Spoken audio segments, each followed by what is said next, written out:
Hi. Good afternoon, everybody. Welcome to this Reclaim webinar number 14.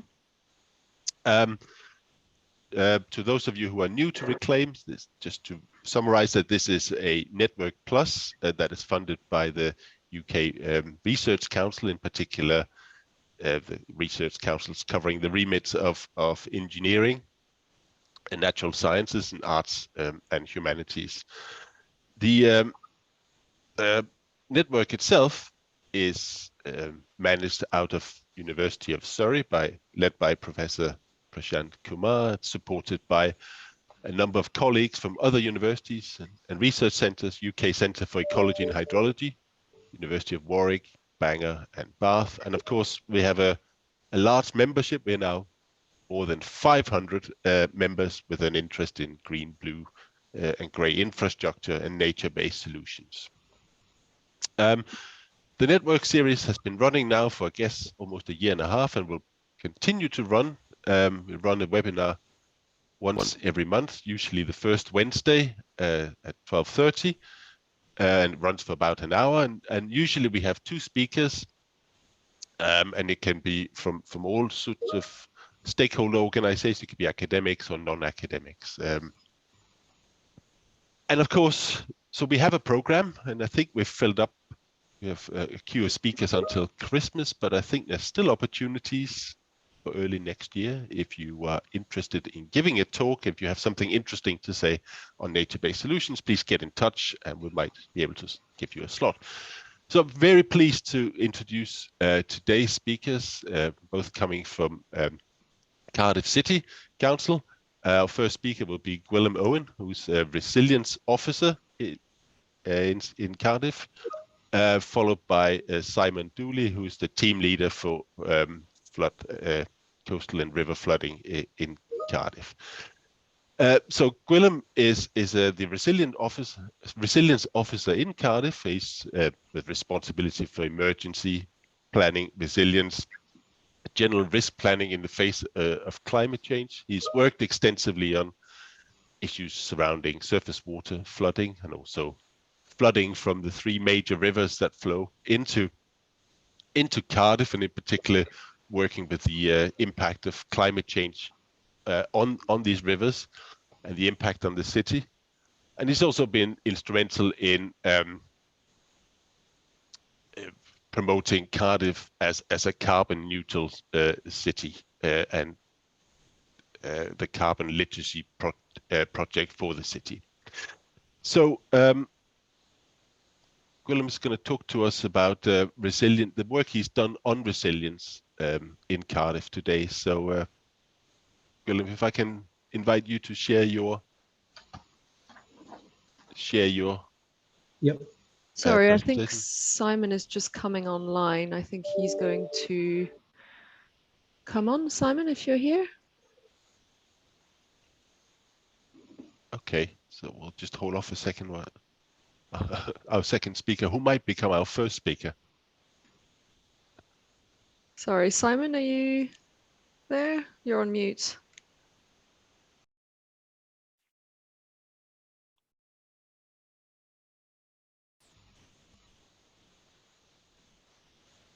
Hello. Can you hear me? Hi, Simon. Hey, are you okay? Yeah, not too bad, thanks. So we're live. So I think we might change the order then. So Simon, are you okay to give your? Yeah, please. Thanks. Okay, so let me just introduce you to everybody. Okay. So Simon is the team lead for flood and coastal risk management in Cardiff, and he's going to talk to us today about the work they've done on the coastal and fluvial flood risk scheme in Cardiff. And calling in from your car. I am sorry. I'll explain why. I'll explain why in a moment. Okay. Well, if you could share your screen then, and you'll have about 20 minutes to 20 minutes time. So over to you, Simon. Yep, I'll do that now. Right. And can everyone see that? Yep. Yeah, that's all good. Yeah.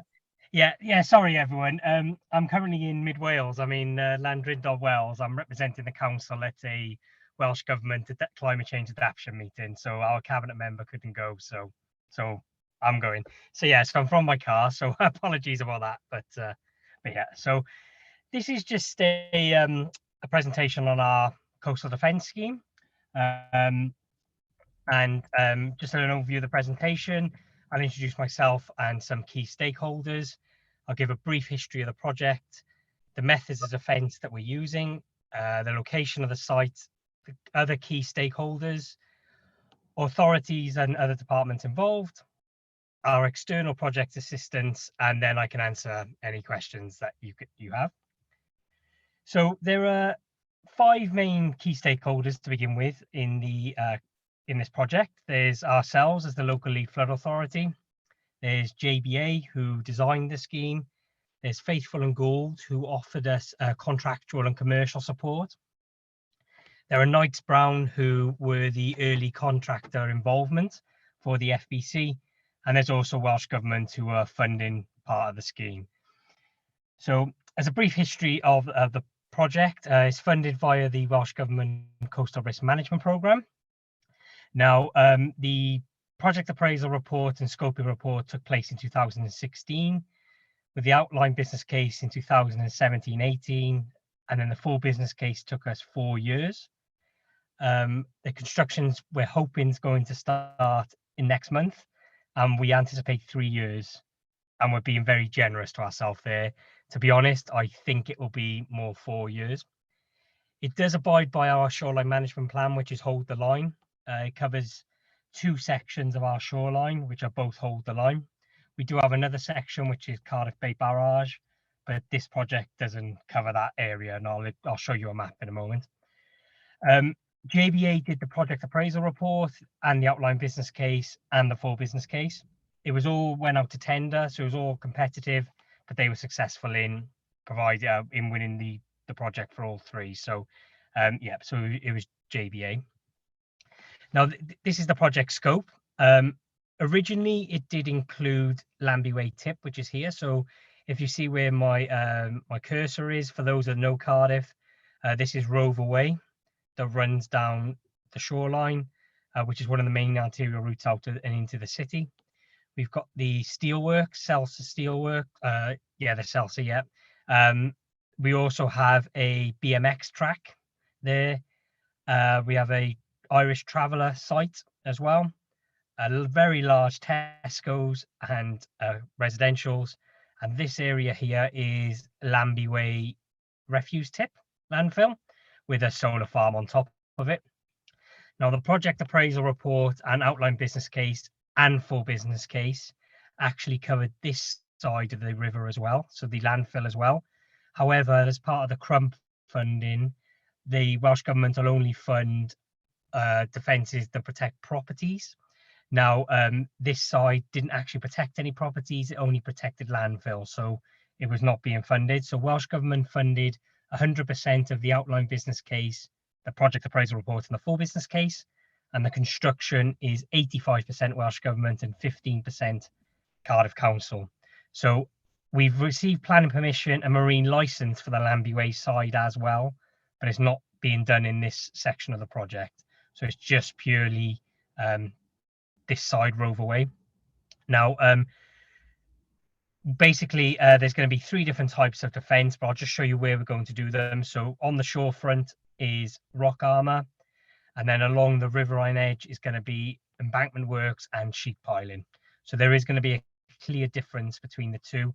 And when the coastal aspect takes control, that's where we're going to do the rock armour. There is also going to be embankment works with the rock armour. So essentially it's embankment works along the whole line, and then rock armour on the coast and sheet piling on the river edge.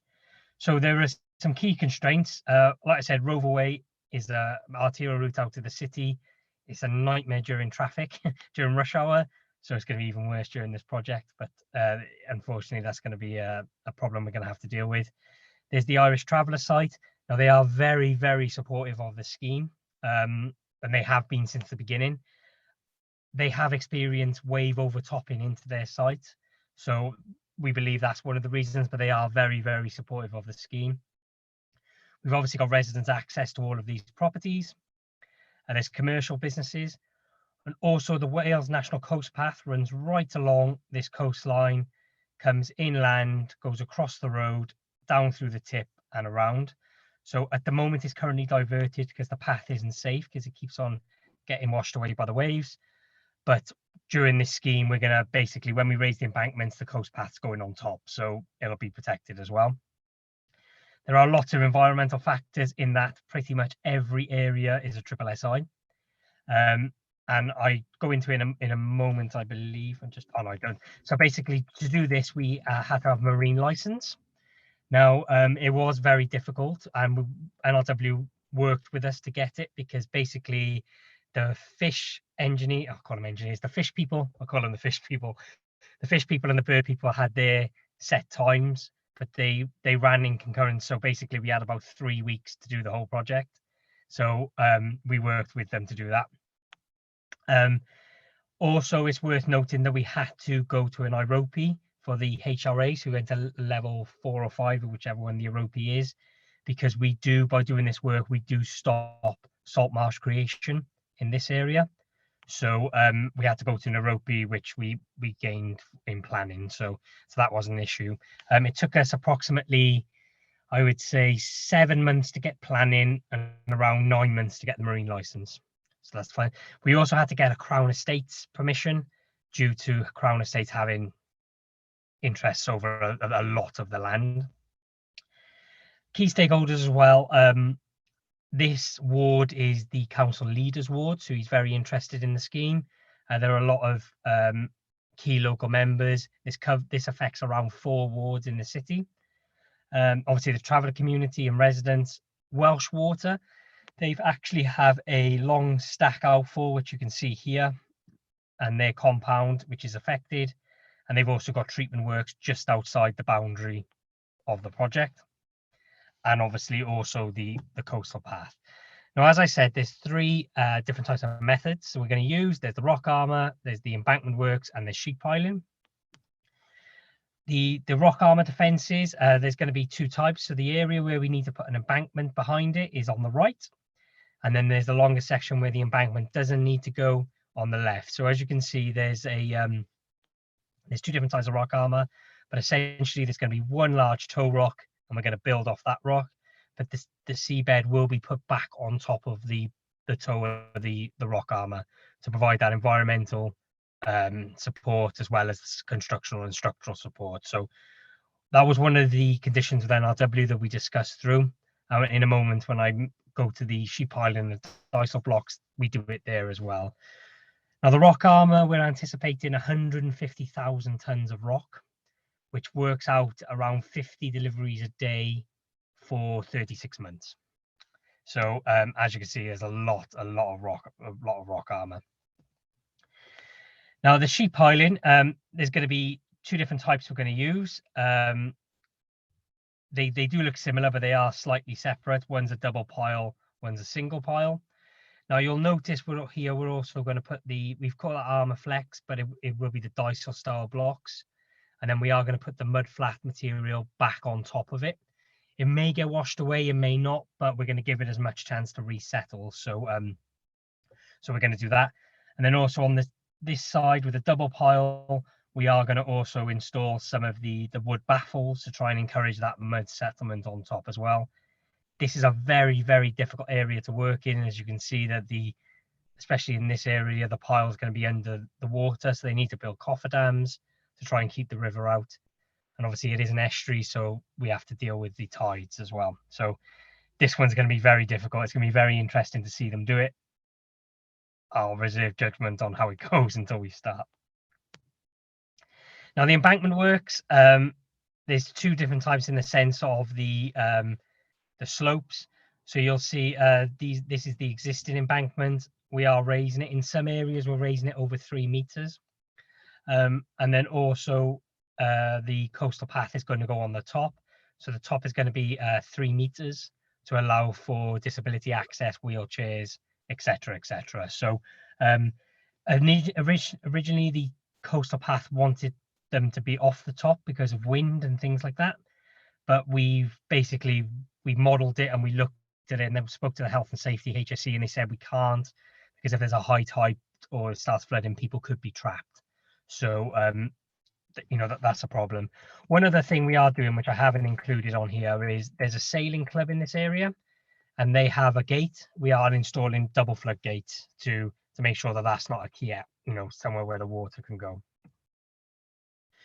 Now, other organisations involved, there are lots of other organisations involved. As you see, Cardiff Council, we've obviously got Councillor Thomas, who's our leader, and Councillor Carol Wild, who's our cabinet member, who's very, very supportive of the scheme, and he's been a great help.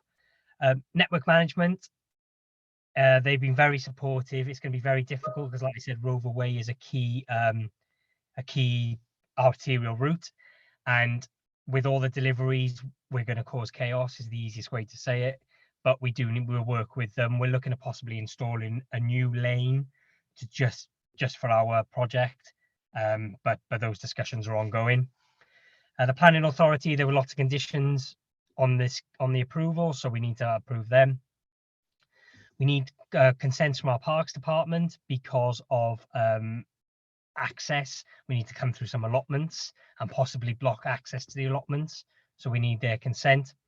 The public right of way for the coastal path and the coastal path team in NRW, so we're in discussions with them. Our highways team, even though I sit in highways, we need further discussions, as well as media and comms. We're going to make sure we do a big media scheme, because it's going to need it, because we need to make sure we control the narrative on the scheme. Housing with the traveller liaison and the travellers, and like I said, they've been very supportive, so we don't envisage any issues there. Education and transport for schools, because there is a very large high school nearby that we're going to have to look at possibly sending school buses to residential areas, so we need to discuss with them. And also our waste department, is we're hoping we can have a compound on our Lambie Way tip.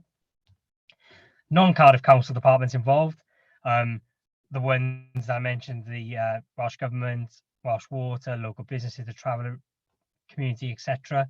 Also schools, a site visit, and also to yourselves, if you want to have a site visit down there, we are offering it out to everyone once we get going, because it is going to be a very big scheme.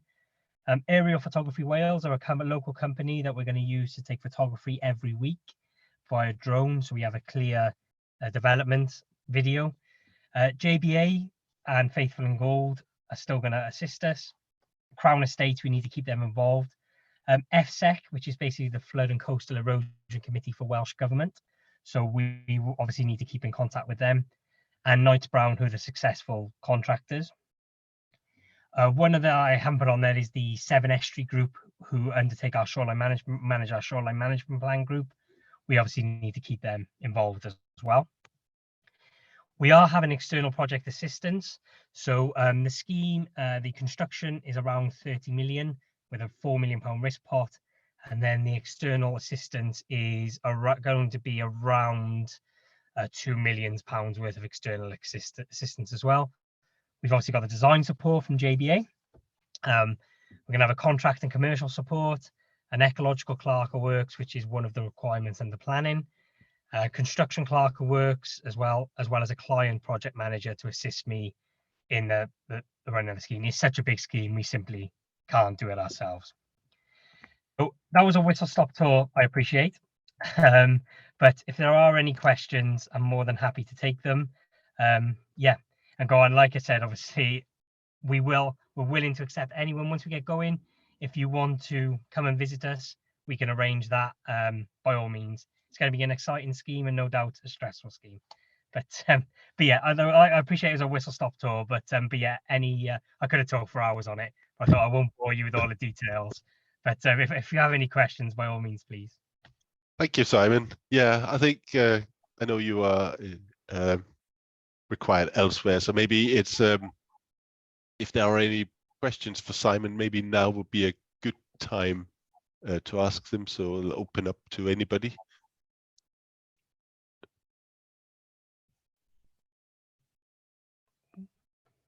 No questions? Ooh, I like that. Let's. I think Laurence might have. They will be arriving. Don't worry. Sorry, I didn't have my microphone down. Oh, I see. Yeah, just to start start questions off. Can you tell us a bit more about the salt marsh? Is that an offsetting thing, or is that part of the actual flood defence? And has the benefit of the salt marsh in terms of reducing wave height been modelled at all? Yeah, we looked at it. We did look at green infrastructure and see if we could keep it and use it as part of the defence, but no one could give us the surety that it would work. So I should have said in the presentation, is the defence is a 1 in 200 year defence plus climate change. So as we need for the coastal aspect. So when we got to that level of storm, the green infrastructure manufacturers were starting, understandably, to get a bit worried about it, and they thought, oh, actually, we can't guarantee that. So we needed to put more hard engineering in, the rock armor, etc. And then when that goes in, it just stops the salt marsh going backwards. So the good thing is the salt marsh will still be there in front. We just stop it migrating inwards that we would anticipate would happen. So when we did that, we calculated what that coastal squeeze would be. And then with Welsh Government, it goes into their giant pot that they then have to create the area elsewhere. And there's an area in North Wales that's been earmarked for it. So the salt marsh we've lost down in the south has been allocated elsewhere. So we did look at it, but because it needs to be a 1 in 200 plus climate change, we just couldn't guarantee it. So also the scheme protects around 2,500 homes plus around 200 businesses. So it was where suddenly environment, that impact is larger than the environmental impact. And if we didn't have that, we probably wouldn't undertake the scheme, because it is quite an intrusive scheme, and not environmentally damaging isn't the word, but environmentally restrictive. So yeah, we did look at it. It just didn't offer us the protection that we needed.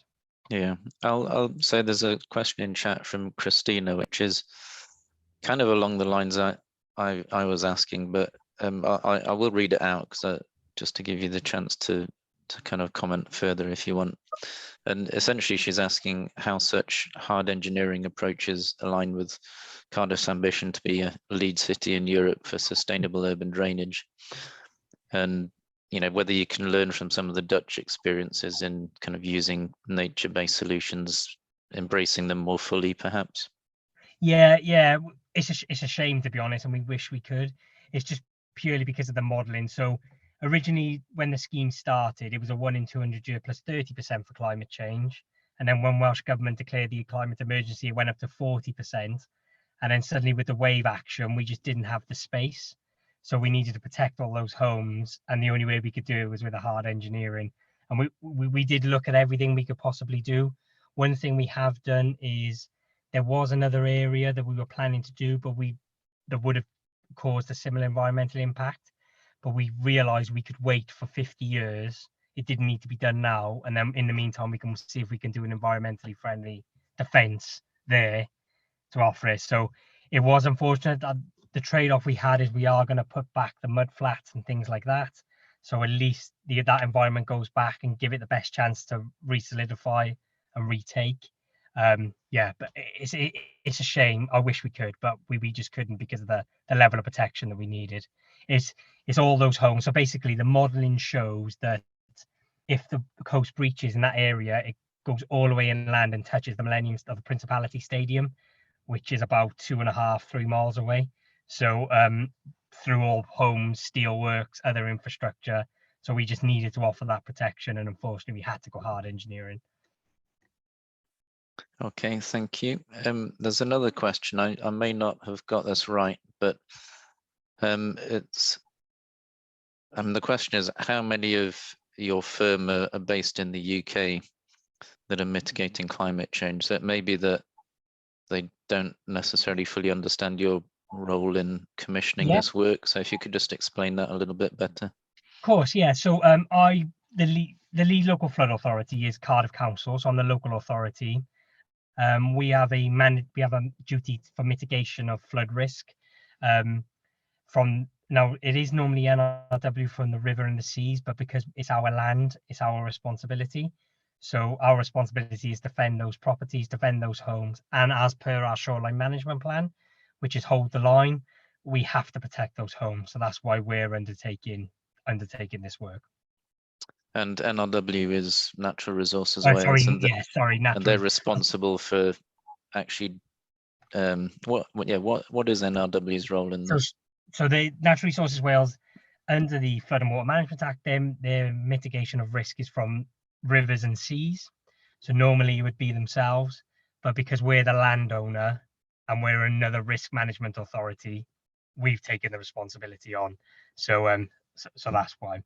Like I said, I will still be here later. It's just in case my battery dies. That's why I wanted to answer any questions now. So yeah. Yeah. Do we have time for any more questions, Thomas, or should we move on to the next talk? I think we should probably move on to next speaker, and then if Simon is still here, Yeah. if his battery hasn't died by the end, and Yeah. we can perhaps pick up on some of these points again. But I think we should. Thank you, Simon. That was very interesting. Thanks for that. So just reintroduce our I guess now second speaker, Gwilym Owen, who's a resilience officer in Cardiff City Council, so a colleague of Simon, but I think working perhaps more broadly on aspects of resilience and climate change across the city, not just flooding. So Gwilym, if you would like to share your screen. Yep, I'll do that now.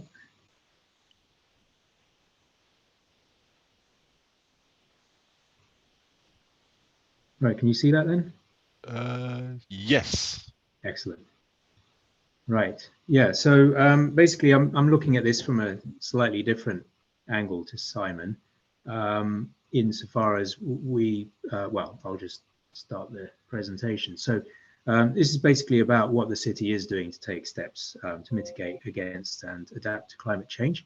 I'm a resilience officer, so my principal role is not necessarily in sustainability. It's more about emergency resilience and risk planning pursuant to something called the Civil Contingencies Act 2004.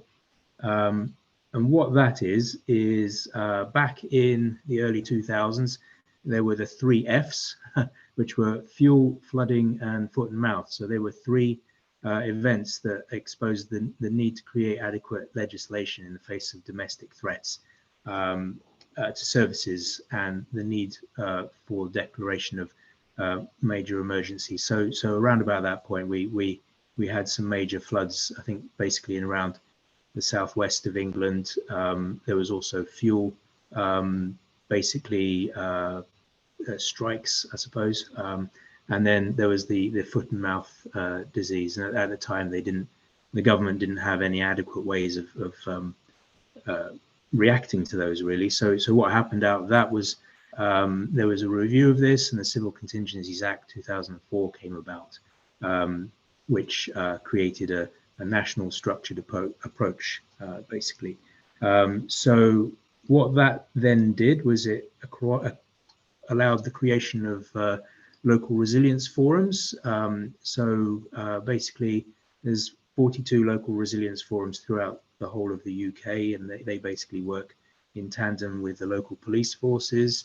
And the government at the time then created a national risk register, which basically tried to anticipate and consider all the different risks and threats there were to the country as a whole. The local resilience forums then had to have a look at what they had locally and then create their own community risk registers. And then those basically meant that organizations such as councils, for instance, sort of had a legal obligation to be sort of category 1 responders in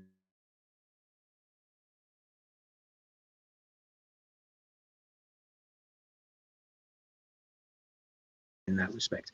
So basically, whenever something happens, if we have to have, for instance, rest centers available for evacuations, things like that. So going forwards to that, basically, this is our sort of national risk register, risk matrix. So these documents are all sort of publicly available.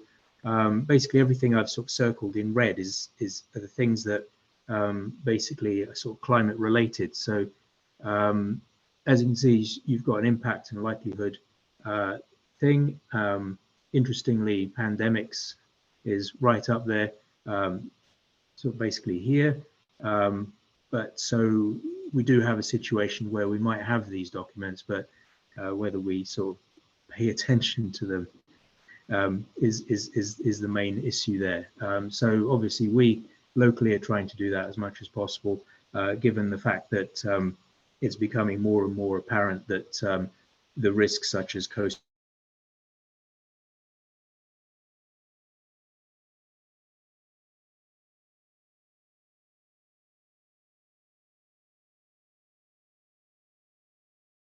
river flooding, well, flooding as a whole, anything sort of weather climate related to the city of Cardiff. So then that's why we're sort of taking an interest, obviously, in climate change. So yeah, so these are the most important risks at the moment, and obviously, you know, it's only going to get hotter, basically, as we've noticed, especially with things like sort of the recent El Nino issues. So yeah, and you know, since probably I'd say 2018 or so, those feel like they're rapidly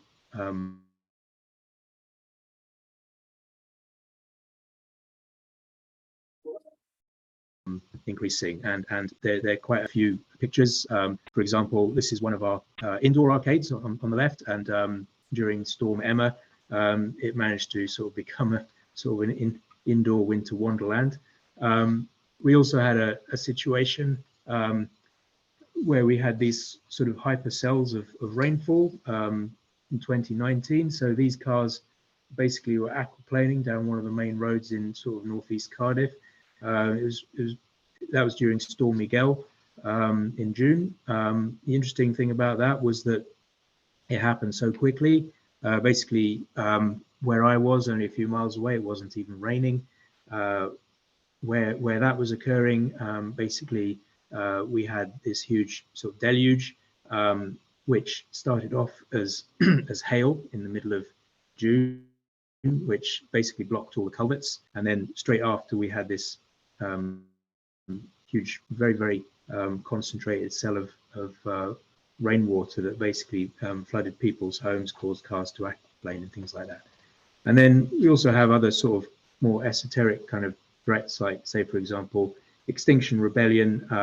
You know, obviously, we need to make sure that we're obviously being seen to be, you know, taking the climate seriously, because otherwise they'll basically close our roads for us.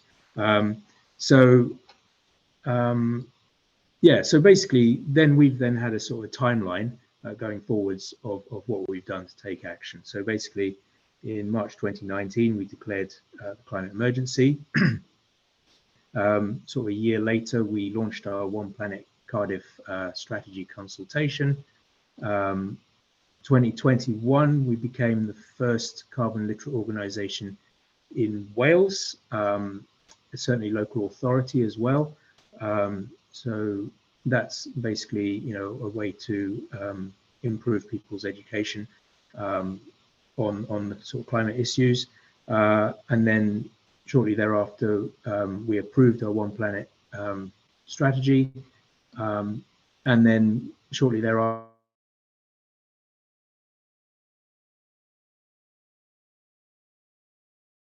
again, we declared a citywide nature for mitigating and adapting to the climate emergency is basically One Planet Cardiff with our sort of vision for a carbon neutral city by 2030. So yeah, so basically it's our strategic response to that, and all the various different things that we're sort of looking at citywide and also with our stakeholders to try our best to achieve what is a hugely difficult target. But one of the interesting things there is that since I think it was 2010, we have already, without even, you know, specifically declaring this climate emergency, we have reduced our carbon emissions, CO2 equivalent emissions by I think it was about sort of 25%. I think so. What we need to do in the next 10 years is to basically double what we've done in the previous 10 years. So whilst it sounds really difficult, I wouldn't necessarily say it's completely impossible. So, you know, we're going to try our absolute best to try and achieve that. So, and then, you know, why should local authorities act? Because, you know, across the UK, we have direct emissions, and then we also have, you know, basically a third of the emissions UK-wide are sort of under the influence of local authorities in all sorts of different ways. So one of the main parts of that is realizing that you know, scope 3 emissions actually represent, you know, so procurement, things like that actually represent about 80% of our total emissions, which is kind of one of those sort of icebergs that, you know, you only really start to notice when you start to look at you know, what we do as a council, basically. So one of the things we've created is ARDL, which is Welsh for area or district. Basically, this has allowed us to group together with 3 other local authorities. So we've got those sort of economies of scale, combined annual spend of over 1 billion. Yeah, so that then we can deliver socially responsible procurement for all our partners, etc. And again, we're doing that by looking at what other people are doing elsewhere. So we you know, we've been working in partnership with Bristol City Council as well, who are sort of further along the line than we are. So what I do now is basically sort of just quickly go through all of this is actually publicly available within the One Planet Cardiff document. So after this presentation, will, you know, obviously the presentations will be shared, and I'll make sure that all the various links referred to in this presentation will be on that presentation. So really, it's kind of, this will be a whistle-stop tour, just what we're looking at as to improving housing efficiencies and things like that. One of the great things with being sort of within Wales, sort of slightly devolved part of the UK, is that we're able to sort of make some of our own laws and the like. So one of which is the right to buy has been changed significantly in Wales. So it means that councils are no longer sort of afraid to build council houses and then have to sell them at sort of at a loss, for instance. So we're on a quite an ambitious council house building program, or at least we've started building them for the first time in probably decades. You know, so we've built 1,000 already, and we're in the process of building 4,000 in the next few years, because there is a significant waiting list. You know, there's about 8,000 people on that waiting list. Yeah, so, and then the other thing with that is that because we're in control of that house building, we're building those to sort of, you know, passive house type levels of you know, fuel economy.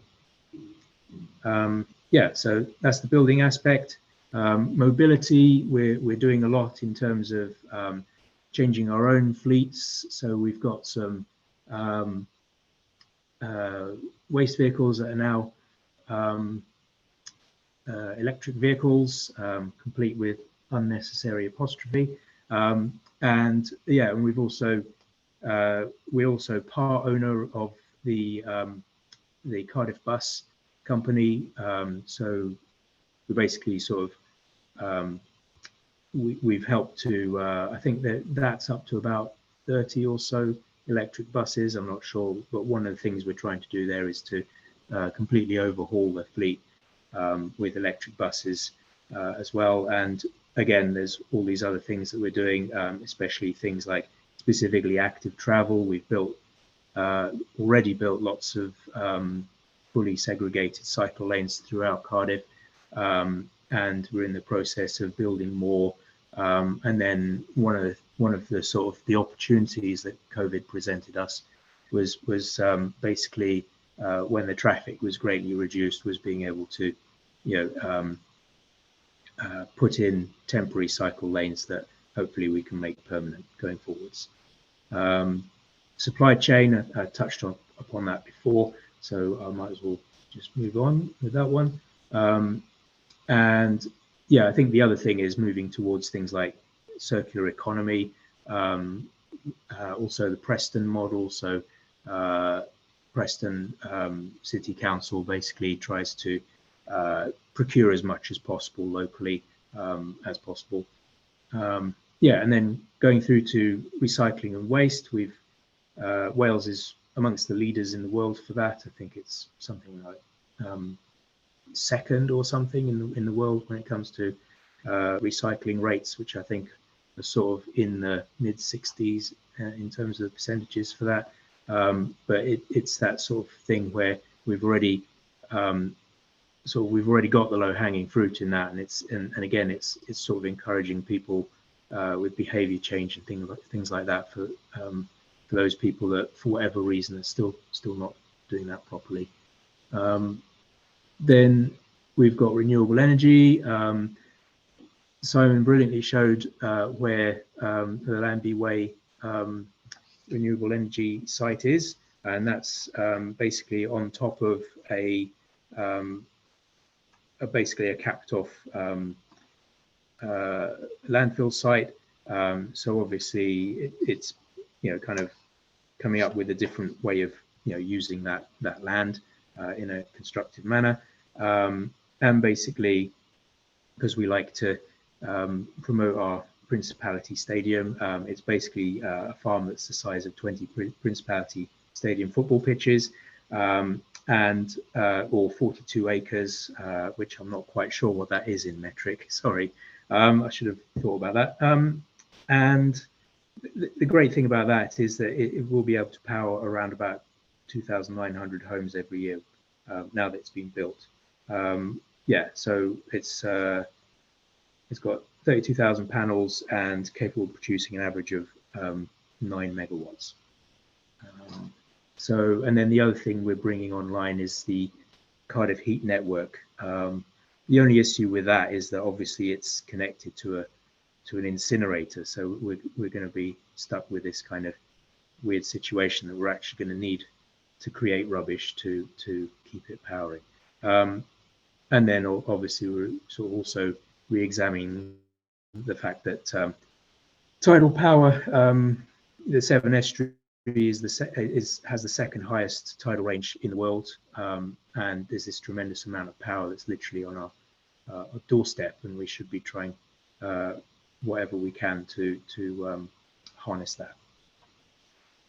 Food, we're also doing a lot with food. We're actually building more allotments, for instance, and just basically looking at various things like food deserts and trying to improve the fact that there's an area in Cardiff called the Southern Arc, which is some of the worst, well, it has the worst poverty rates in all of Wales, and so it's about looking at how to basically help the people that are most vulnerable improve their food resilience and also sort of grow their own food, for instance. And yeah, so the green infrastructure, which is probably what we're all here for, green and blue infrastructure. One of the things we are committed to doing is increasing the city's tree canopy. I think that should be to 25%, because I think we're already about 18%, I think. So we are actually a very green city. I think we're about the greenest core city in of the core cities in the UK, thanks to sort of Butte Park that was bequeathed to us. And yeah, one of the other things we're doing a lot of is flood defence schemes, so sustainable urban drainage schemes. And again, through Welsh Government, we've got things now where we can basically make sure that new housing developments have to put those in now. We've already delivered bespoke schemes. So Greener Grangetown is probably our flagship one of those. I'll provide some links for that as well. So the best thing about Greener Grangetown is it's really starting to mature now, so you can see the true potential of these sort of green infrastructure things. Central Square is coming along now. Riverside has just been created, which is looking a bit sad at the moment. So hopefully in a couple of years that'll look a lot better. Tays Terrace, there's a new one that's out for consultation right now, which is Greener Whitchurch. So obviously we need to work on our imaginative naming there. And then the other really huge one, I think personally, is behavior change and engagement, because we need people to actually understand the context of why we're doing this. And I think people get that there is such a thing as climate change and the like, but I'm not sure they really understand the true extent of its dangers, and also what they can do. You know, people, it's very easy to feel like you're just an individual, and what's the point?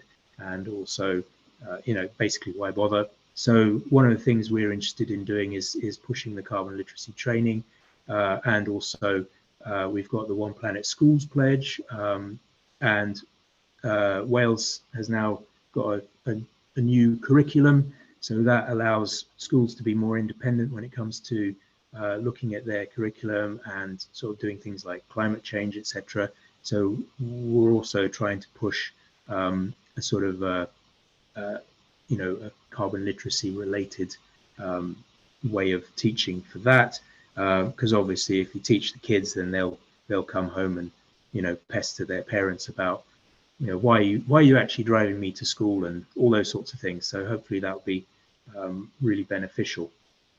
So yeah, so going back to blue-green infrastructure, this was on the BBC website just recently, and obviously you know, the areas that have the parks, etc., or the waterways are obviously cooler, and it's the really built-up areas that obviously are hotter when you look at heat maps and the like. So this is going to become, I'd say, you know, purely my own opinion, but very rapidly, sort of this whole urban heat island effect is going to start to cause significant problems, I think. And so we need to tackle it as quickly as possible, I think. So, you know, all sorts of things we could be doing, such as green roofs, just planting more trees, or just not turning your gardens into sort of plastic lawns or concreting them over, and reversing all of those trends. You know, many hands make light work. So, you know, that's something that everyone can feel like they can basically contribute to. So yeah, so this is Greener Grangetown looking much more mature than it did. So just trying to think with that one. Yeah, so basically that removes more than 40,000 cubic meters of rainfall each year from entering the combined sewer network. You've got 108 rain gardens, 135 trees planted, 19 different species. So it's the first bicycle street, in inverted commas, in Wales. I'm not quite sure what that means exactly, apart from there's a rumble strip in the road that alerts drivers to the fact that there might be bikes. So it's one of these things that it's been created, and if they were just to do that little extra 5%, it would be really brilliant. And it is really brilliant, but it's you know, what else could be done there? So yeah, it covers 12 streets and 550 properties. Going back to the urban heat island thing, it is located in one of Cardiff's most densely populated and relatively poor wards as well. So another reason why you know, we can look at that to hopefully mitigate against rising temperatures. Other projects we're involved in, involved in looking at sort of total catchment solutions to the fact that Cardiff is at the confluence of three rivers, one of which was the Rumney that Simon was alluding to. That's the tidal one. The other two are impounded behind the Cardiff Bay Barrage, which has turned into a sort of tremendous flood defence asset. But they are subject to sort of surface water flooding, and there's a very real danger because obviously, nature doesn't respect human boundaries. That 3 years ago we had Storm Dennis, which basically inundated areas of the Welsh valleys. Pontypridd was under a lot of water, for instance, and basically you've got a situation there where they'll have spent the last 3 years trying their best to make sure that doesn't happen. We're downstream from that, so really we need to be working together and creating these partnerships. So this is the River Ely natural, so the River Ely is another one we're highly worried about, just basically because of all the developments that have been going on it, and surface water flooding into that catchment. So we've been working with Natural Resources. They've got some money to look at it from a catchment point of view for basically things like water quality and biodiversity, but a lot of those nature-based solutions obviously involve protecting against flooding. So that's what we're really pushing for there with other partners such as Welsh Water. And then behaviour change. I'll just quickly go through this. I really think that the carbon literacy thing is definitely a way to go forward. It gives you a day's worth of learning about the carbon budget, etc. So people will come away sort of really understanding their carbon impact on the planet, as it were, or through their lives. We were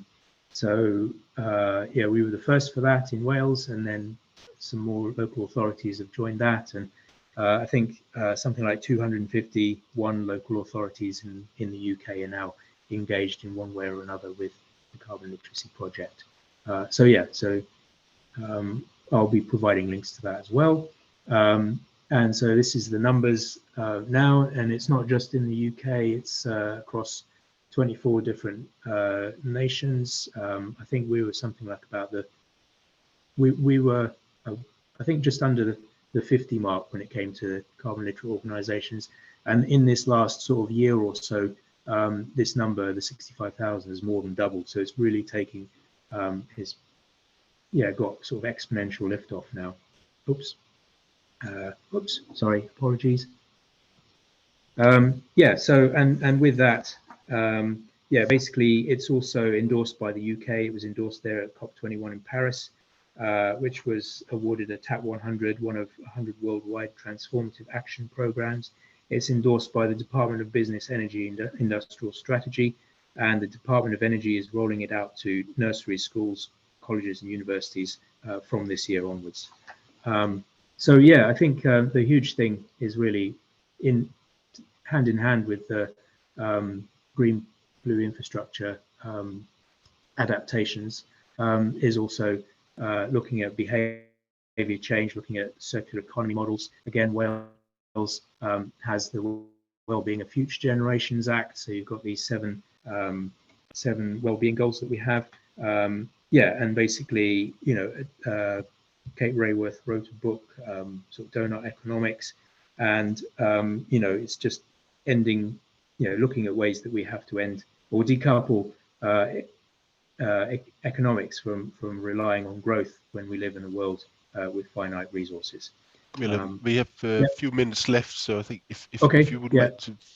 So we're creating the website. So this is more looking at the fact that we also deal with all sorts of other issues, but we'll be changing that to a resilience website. We also do annual monitoring evaluation with CDP. And so what might it be like to live in 2100? So Bill Maguire asked this question in Hothouse Earth. There's two alternatives. One is clearly very grim, business as usual, whereas the other is full of blue-green infrastructure and sounds like a utopia to me. So it's still not too late, as per that book on the side there. So there we are. Questions? Thank you very much, Gwilym. That was a whistle-stop tour through resilience and all the efforts and all the activities. So very interesting. Thank you. I will hand over to Laurence to conduct the Q&A session. Thank you, both Simon and Gwilym. So we've had a few questions for Simon, so we'll start with questions for Gwilym in this section. So please, we've got a couple in chat, but please add a few more. Christina mentioned in chat the Greener Grangetown, and then you gave us some slides about it, so it was really interesting to hear about that. There's a question from Claire Heaney about the creation of new cycle lanes and whether you've done, before you implement that kind of scheme, what kind of modeling do you do to look at the consequences of, for example, new cycle lanes on traffic flows and things? Yeah, again, I'm probably not the right person to ask that question. We could, if it's something that needs to be answered, we can make sure that I can get someone to answer it. But generally speaking, all of my knowledge of it is that all of that stuff is obviously done, that we do consider what's going to happen to traffic flows and things like that in the future. And there are certain places where they've been put in, and arguably it hasn't really changed the traffic, it hasn't really adversely affected the traffic. But we are sort of in this post-COVID world at the moment where the numbers of people sort of going back to public transport, such as buses and trains, for instance, haven't quite reached sort of their pre-COVID levels. So a lot of people are there are more people driving, and it has created congestion in that respect. And we one of the other issues is that we have put in these cycle lanes that arguably they're not necessarily being well utilized at the moment, and I think it takes time for people to basically get used to the idea. Plus also if your cycle lane is only as good as the weakest link in it, and if there's a particularly dangerous part in it, then people just aren't going to cycle. And to be brutally honest, one of our biggest problems at the moment, which we're sort of struggling to tackle with sort of South Wales Police and the like, is unfortunately there's a rampant amount of theft. And one of the things that we haven't done really yet for various reasons, I'm not quite sure, is starting to put in like in London, they've got a lot of secure, like properly secure bicycle parks where you can basically put it behind a locked door or code or things like that. We simply don't have that infrastructure in place at the moment. There's literally one place I can think of in Cardiff, and you're talking tens of bikes. So that is a huge There's a issue. couple more questions for Gwilym. So sorry to cut you short on that one, Gwilym. That's a very comprehensive answer.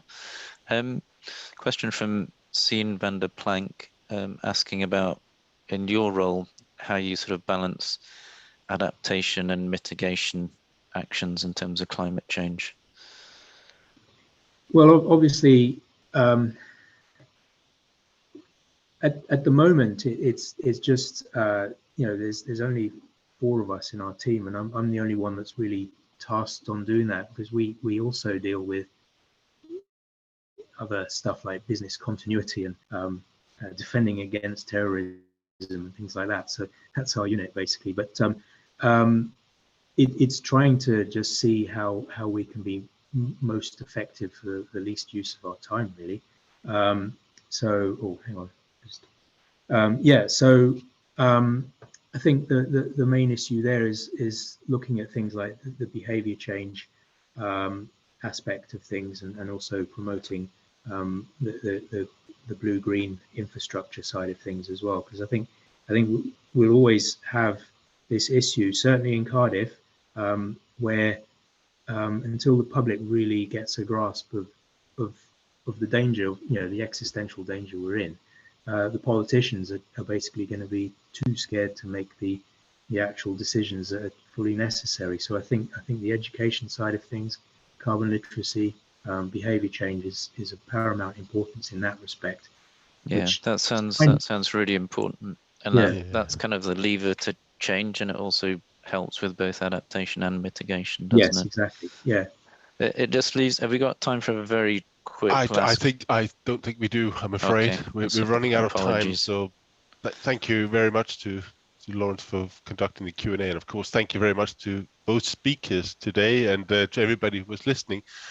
Just falls to me to say that our next webinar will be on the 2nd of August, and we'll have 2 speakers here, one from academia, from Brazil, talking about greenhouse gas emissions in urban areas, and a speaker from Atkins talking about how to make our cities greener and bluer. So I hope you're all going to see you, even though it'll be the middle of summertime, I guess. But I hope to see many of you there as well. And all there is left to say is, if you're not already a member, following us, there's lots of ways of doing that on social media. So I'll encourage you all to engage with the network. And I think that's it. Thank you everybody for attending, and have a continued good day. Thank you.